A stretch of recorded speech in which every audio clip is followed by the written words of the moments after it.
17 juin. Actes chapitre 11, versets 1 à 30.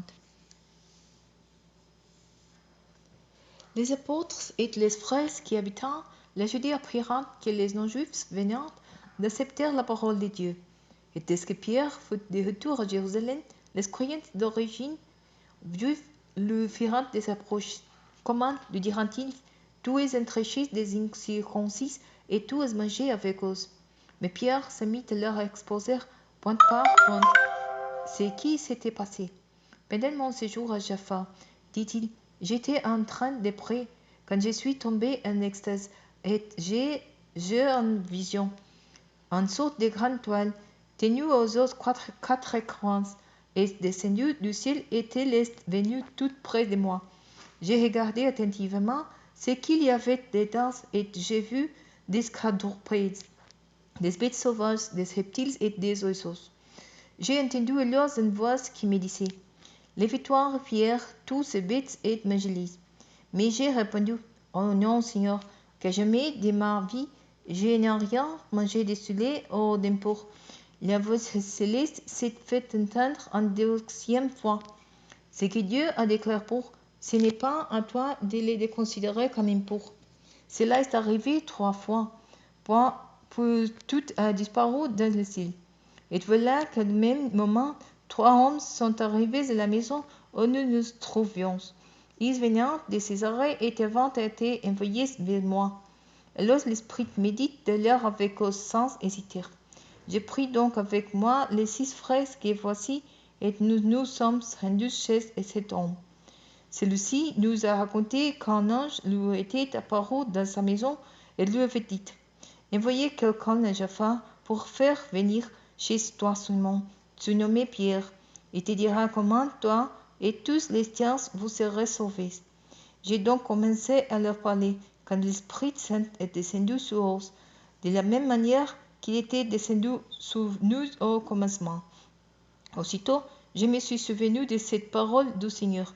Je n'ai baptisé dans l'eau, mais vous serez baptisés dans l'Esprit Saint-Esprit, puisque Dieu leur accordait le même don quand nous avons cru qui étais-je, moi, pour pouvoir m'opposer à Dieu.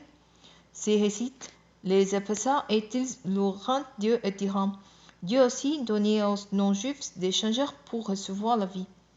Les disciples s'étant dispersés lors de la persécution survenue après la mort d'Étienne. Ils allèrent jusqu'en Phénicie, dans l'île de Chypre et à Antioche, mais ils n'annonçant la parole qu'aux Juifs.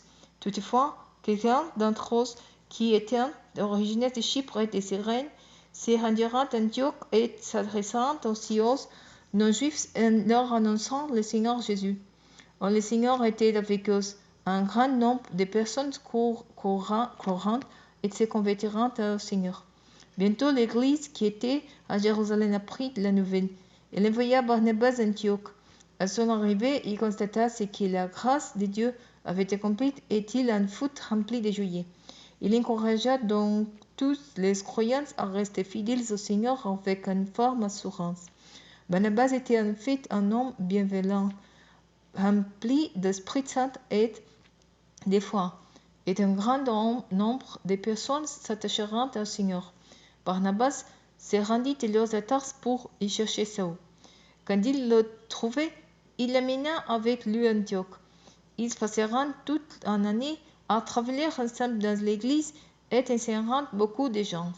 C'est Antioche que, pour la première fois, les disciples de Jésus furent appelés chrétiens. À cette même époque, des prophètes se rendirent de Jérusalem à Antioche.